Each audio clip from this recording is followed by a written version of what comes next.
CDB com garantia do FGC. Vamos aos fatos. Nesse vídeo, você vai entender exatamente como é que funciona o Fundo Garantidor de Crédito, o famoso FGC, quando e por que ele foi criado, quais os investimentos que ele cobre, os limites de cobertura e como estruturar seus investimentos em renda fixa com segurança. Uma explicação técnica e completa para você investir com segurança. Agora, se você é novo aqui no canal, seja muito bem-vindo. Eu sou o César Frade, doutor em economia, mais de 25 anos de mercado financeiro. E já ensinei mais de 25 mil pessoas sobre economia, finanças e organização financeira pessoal. O meu propósito aqui no canal é muito claro: descomplicar as finanças para você. Traduzir o mercado financeiro de um jeito simples e direto, sem jargões complicados, e te mostrar estratégias práticas, mas que funcionam de verdade. Vamos lá? Vamos começar. Para que nós consigamos compreender o Fundo Garantidor de Crédito, o FGC, eu acho que é extremamente importante que a gente compreenda o fator histórico. E aí a gente vai saber, vai entender quais são aqueles ativos que são cobertos pelo Fundo Garantidor de Crédito e por quê. Assim que o Plano Real foi feito, em julho de 94, logo depois alguns bancos vieram a falir. O principal banco seria o Banco Nacional, Banco Econômico e Banco Excel. Esses foram os três principais. Em 95, 96 isso aconteceu. E aí o que aconteceu? Eu me lembro muito bem da falência, da quebra ou da intervenção sobre o Banco Nacional, aonde aquele banco fechou e vários correntistas, era um banco relativamente grande, vamos dizer, se eu tivesse que comparar um banco de hoje, eu compararia ele ao Santander, por exemplo. Ele não era o maior banco, mas era um dos grandes bancos, um dos 5 maiores bancos da época. Então, ele fecha as portas e os correntistas ficam sem conseguir acessar os recursos que estavam lá mais ou menos uma semana. A partir dali, a gente tem um problema. A partir do momento em que você tem um grande banco quebrando, um grande banco fechando, e os correntistas não tendo acesso aos recursos, as pessoas começam a achar que os outros bancos podem sofrer do mesmo problema. Isso pode gerar um negócio que se chama corrida bancária, que é todo mundo correr para o banco para sacar o dinheiro dele. E se essa corrida bancária acontecer de uma forma desenfreada, acontecer de uma forma realmente com volume, isso pode ser um problema. Então, os bancos, exatamente para tentar prevenir a existência desse tipo de problema no futuro, eles resolveram criar uma empresa, né? E nessa empresa eles depositariam parte dos recursos que estão depositados neles. Para quê? Para fazer uma espécie de seguro, para fazer uma espécie de garantia sobre os recursos que estão depositados. Então, o que a gente tem que entender é o seguinte: quando eu deposito um dinheiro no banco, eu deposito porque eu confio naquele banco, tá certo? E eu confio naquele banco, muitas vezes, porque tem um fundo garantidor de crédito atrás, que é uma instituição extremamente robusta. Quando isso se iniciou, você tinha um saque máximo de R$ 20 mil. Esse era o limite que as pessoas podiam sacar por CPF se houvesse a quebra ou a intervenção daquela instituição. Com o passar dos anos, isso foi aumentando, passou de 20 para 60, de 60 foi para 80, de 80 para 250. Já está assim há alguns anos. Mas o que aquilo está garantindo? Aquilo está garantindo o risco que você tem de ocorrer uma quebra ou uma intervenção naquela instituição. Portanto, tem que ser papéis, títulos que foram emitidos por aquela instituição. Eu, vendo o que os influenciadores estão falando, eu vi um grande influenciador, um dos maiores que tem, falando que o Fundo Garantidor de Crédito garante tudo que está no banco. Todo o dinheiro que você colocar no banco, ele vai garantir. Não é verdade, pessoal. Isso não é verdade. Por quê? Porque eu posso chegar num banco e aplicar num fundo de investimento. Aquele fundo de investimento, ele é um CNPJ próprio, ele é uma empresa própria, onde o banco é simplesmente o gestor. Qual era a comparação que eu fazia quando eu ia ensinar questão de fundo garantidor de crédito meus alunos, desde que isso foi montado? Era com uma administradora de imóveis.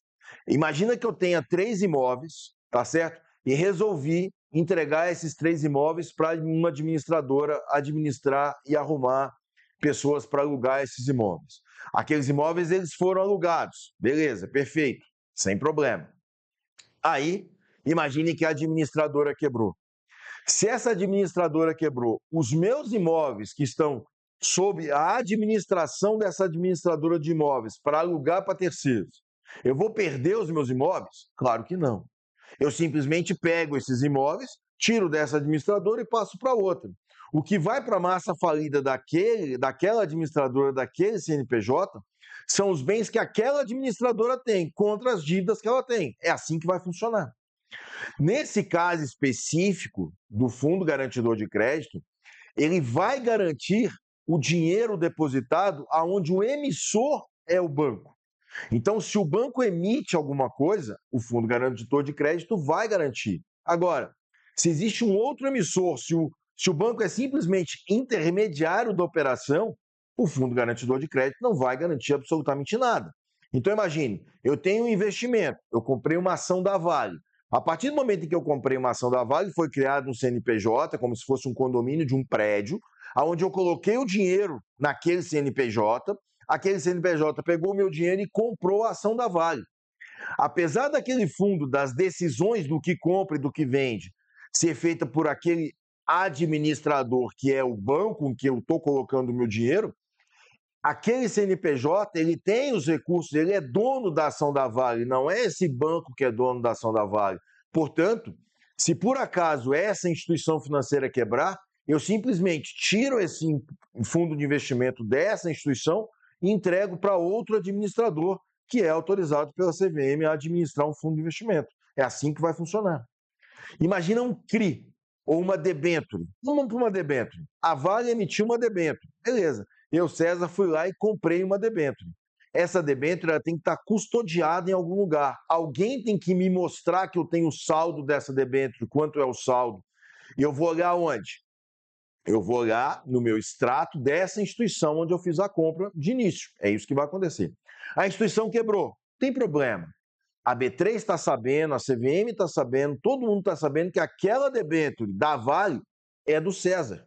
Beleza. Eu simplesmente falo, olha, isso aqui não vai ficar custodiado aqui nessa instituição. Ela vai ficar custodiada em uma outra instituição. Eu troco a custódia. Não é porque esse banco quebrou que o FGC vai cobrir essa debênture. Não.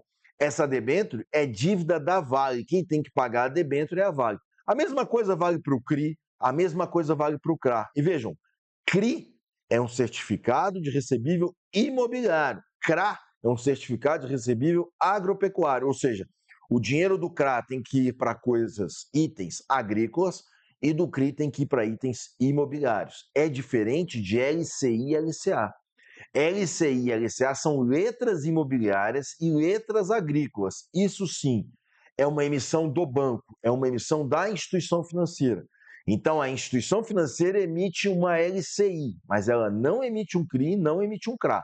Ela emite uma LCI. Na hora que ela emite uma LCI, eu compro uma LCI dela, instituição financeira.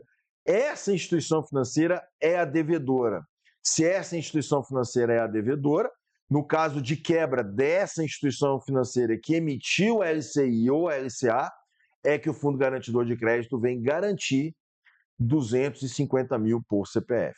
Vejam vocês, num caso recente de quebra de uma instituição, de uma intervenção de uma instituição, exemplo, Banco Master, o Banco Master não era a instituição que negociava os CDBs dele com o César. Se o César quisesse comprar um CDB do Banco Master, 99% das pessoas e 99,99% das pessoas físicas que compravam esses CDBs compravam por meio de instituições intermediárias. Instituições que vendiam o CDB do Master intermediando uma negociação. Se essa instituição intermediária quebra, nada acontece. Fundo Garantidor de Crédito não faz nada. Ele vai fazer se o dinheiro estiver na conta corrente dessa instituição. Aí sim, o dinheiro que você estiver na conta corrente do seu banco, que é o intermediário da operação, esse sim o Fundo Garantidor de Crédito vai pagar.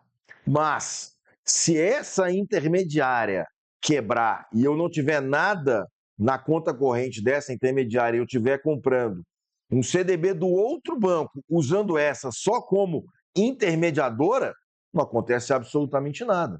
Eu vou ter direito àquele CDB da outra instituição e vai ser o quê? Ser resgatada a custódia dessa instituição que sofreu intervenção e repassada para uma outra instituição. Vocês entenderam, então, a lógica? A lógica é, nem tudo que eu coloco no banco, nem tudo que eu coloco numa instituição financeira, o Fundo Garantidor de Crédito garante. Ele garante o quê? Ele garante as emissões dessa instituição financeira. Por quê? Porque essa instituição financeira está pagando uma parte do saldo que eu e todos os outros correntistas temos depositado ali para o Fundo Garantidor de Crédito. E está pagando desde quando? Está pagando desde 95. Para quê? Para que, caso haja a quebra de uma instituição, não exista a possibilidade, ou a possibilidade de ocorrer uma corrida bancária é extremamente remota. Por quê? Porque o Fundo Garantidor de Crédito vai estar garantindo aquela operação. Então, um outro ponto que eu julgo ser extremamente importante é que você entenda o que é um CDB.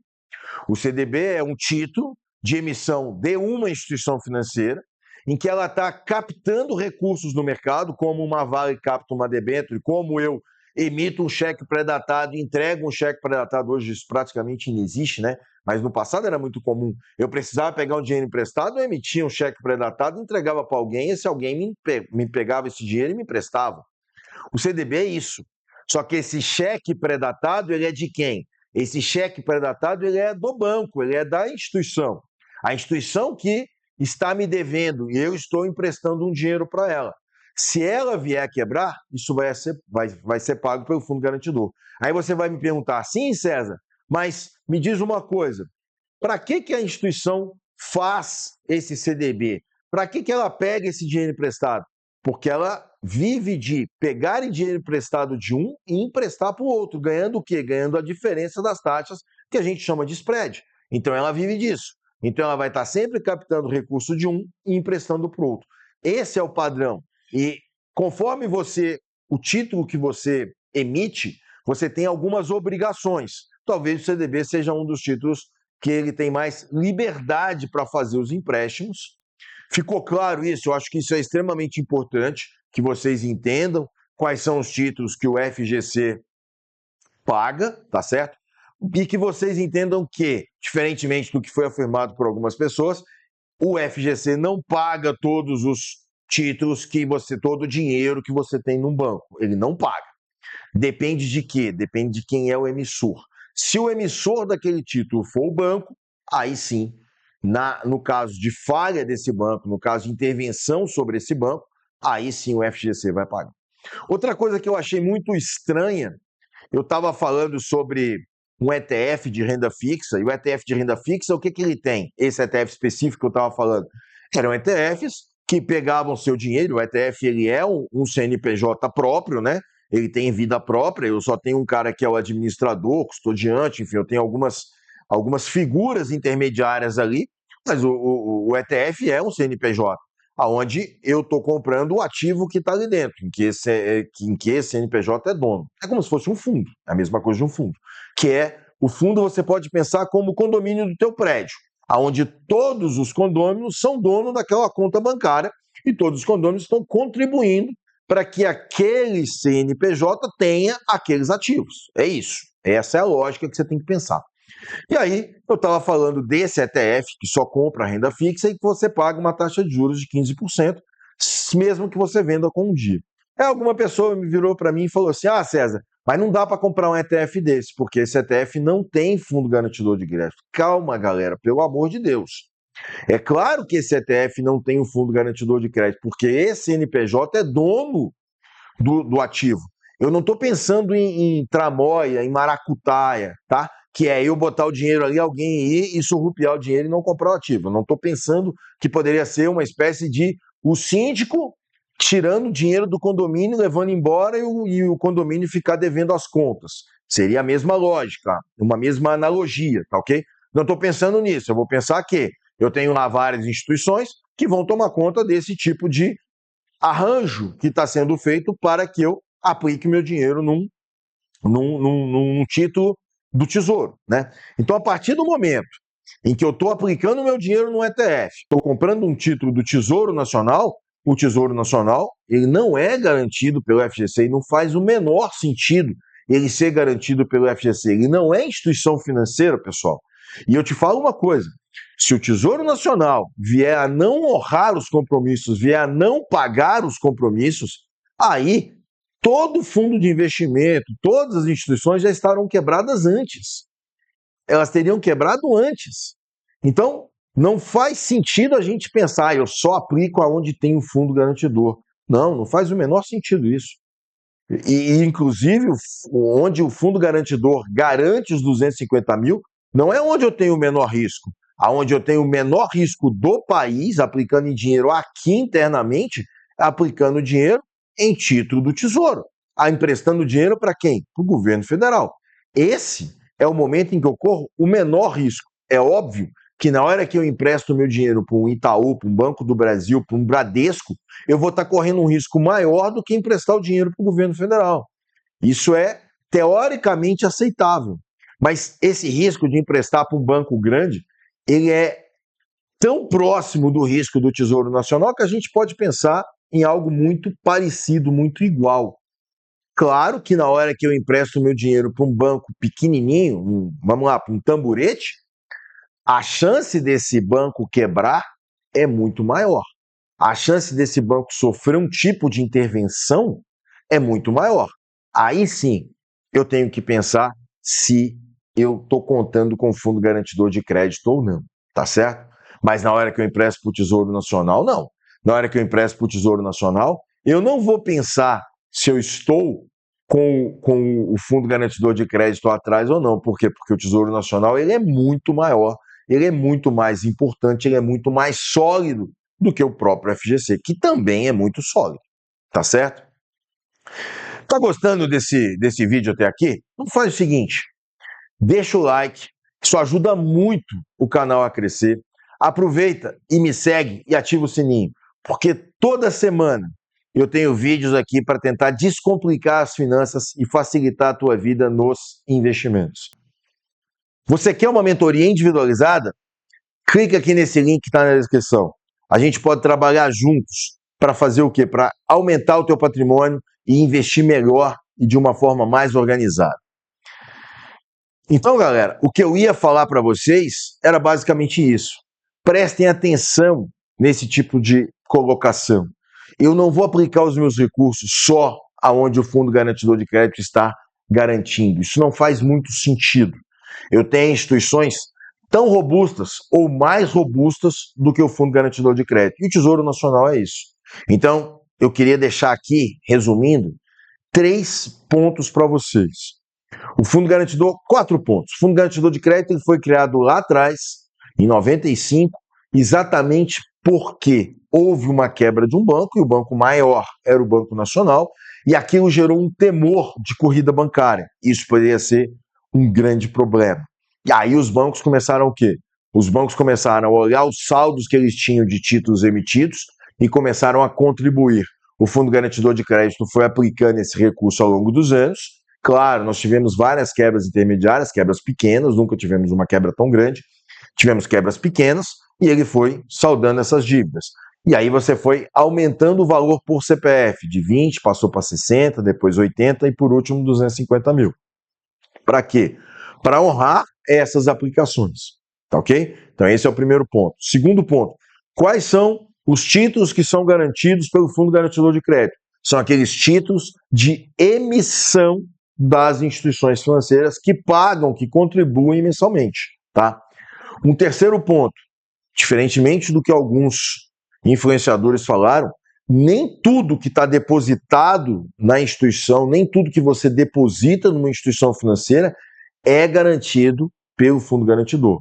Somente aquilo que essa instituição financeira emite, em que ela pega o dinheiro e dá para você um título. E um desses títulos, o principal hoje, são os CDBs. Os CDBs são títulos que os bancos emitem e podem aplicar de uma forma bastante livre, respeitadas algumas regras do CMN, do Conselho Monetário Nacional. Então, era basicamente isso que eu queria colocar para vocês. O Tesouro Nacional é uma instituição extremamente sólida, tão sólida ou mais sólida que o Fundo Garantidor de Crédito. Então, não venham com essa ideia, como alguns me colocaram, que esse ETF é ruim, ou fazer isso, emprestar esse recurso aqui é ruim porque não tem fundo garantidor.